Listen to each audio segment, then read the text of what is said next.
Good day to you, my fellow endoskeletons. I'm Kenetor and welcome back for another Starbase progress report. We're on week 11 of 2020, and if you're new here, why not join the amazing 2,500 other people in subbing my channel, where I bring you the latest news and updates of everything Starbase every Monday. Now let's get to it.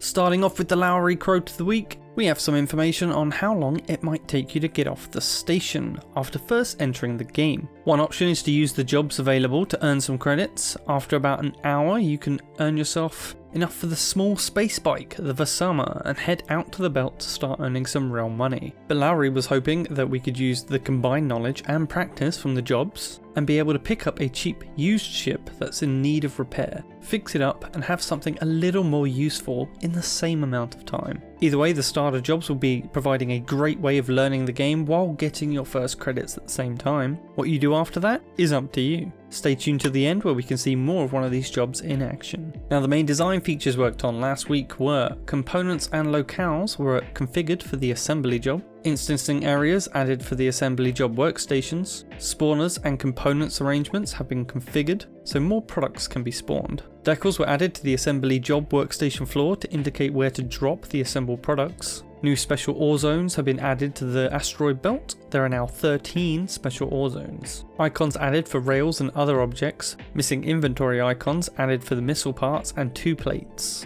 And a chat bug and feature fixes with incorrect opening and closing of the context menu, highlights and missing or incorrect elements being fixed. In station design, the VIS headquarters grid slots have been added to the mega stations Capital Imperial A and Empire Headquarters B. Ship transport area entities and ship spawn terminal entities have been added to the ship design workshop, and vertical bridges have been added into the build. Now onto the gameplay updates. An issue where build lots objects were not being saved has been fixed. The grabbing tool's invalid pose highlights causing FPS drops has been fixed. Lot blueprint unload not unloading whole blueprints has been fixed. Ship despawning is now allowed for a group member if the ship owner is not present. Client issues when buying large amounts of items have, you guessed it, been fixed as well. Buying more items than your inventory has room for has been prevented. Various aspects related to the grabbing tool's pose validity checks have been fixed. Normals of collisions involving LODs have been fixed. And blueprint snapping issues have been fixed as well.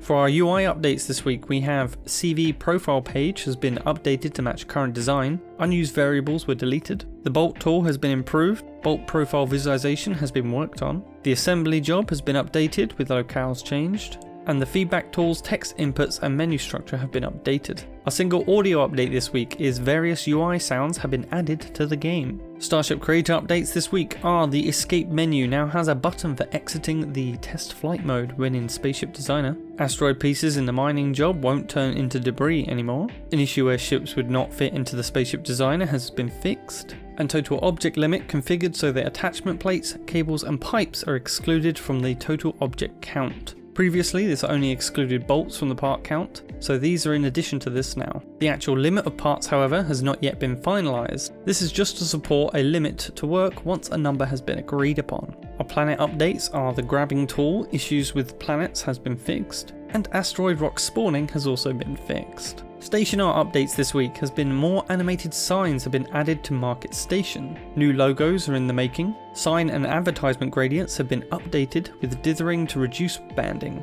Animated pointing arrows and holographic area have been added to the asteroid hall. Sale advertisements have been made for the Market Station. Skyscraper roof building is underway. New fire LODs are also in the making, and new commercial signs are in the making as well. For moons and asteroid art, we have more asteroid clusters have been worked on, and planet terrain height tests are in the making. Animation news this week is small improvements have been made for various animations. All tools and weapons now have sit animations. Pistol and tool aim animations have been fixed, and jumping and landing animations have been polished. And other updates this week are inventory icons for alloy materials, Veladenum, Armoured Veladenum and Bastonium have been made. Veladenum being glass in the Starbase world, Armoured Veladenum being the armoured glass variant, and Bastonium being the common armour. Assets and inventory icons for the current alloy materials have been made. Job instance effects have been made for station use. Floating decals and decal bleed fixes have been made. For armour sets, the hammerhead set textures and paint jobs have been polished.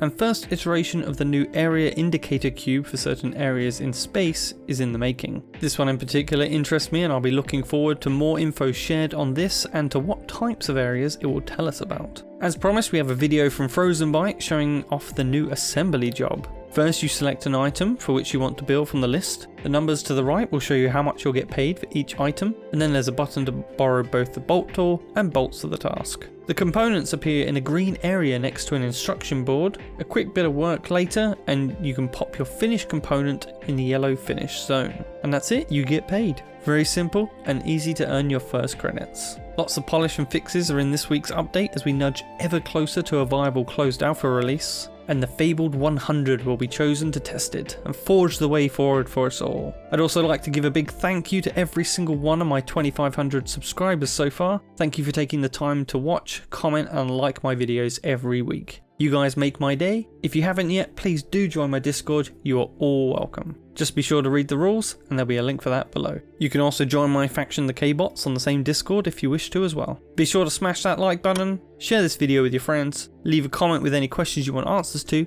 and I'll see you in the next one. Kenetor, out.